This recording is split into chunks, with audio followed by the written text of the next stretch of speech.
this is Stephanie Gordon at Gordon Property Management in San Francisco. I've been a property manager here for 25 years, so I'm offering my words of wisdom. I'm not a lawyer, and this is not legal advice, but just some of my thoughts after 25 years of property management experience. So if you are looking for investment property to purchase in San Francisco, what do you look for? And obviously a great real estate sales agent will be able to help you there.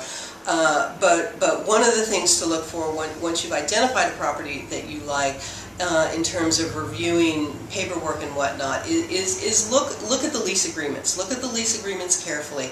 Who's living in the apartment versus who's on the lease agreement? Do they match up or not? You want to know who has tenants' rights in that apartment. And if there is no lease agreement, that's just a word of caution there, that could be problematic if there is no written agreement of any kind with a tenant.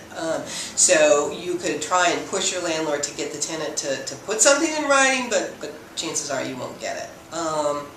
The other thing when you're looking at purchasing property, ignore fair market rents. It doesn't mean anything. If a tenant's in there, they are paying the rent-controlled rent. You can look and see if they've had all allowable rent increases given to them over the last number of years, and if not, you can give them a banked rent increase, but you can't bring them up to market. So fair market rent really is not an important factor.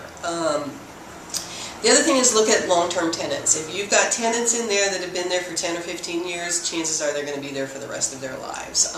And you are stuck at that rent, with the allowable increases each year.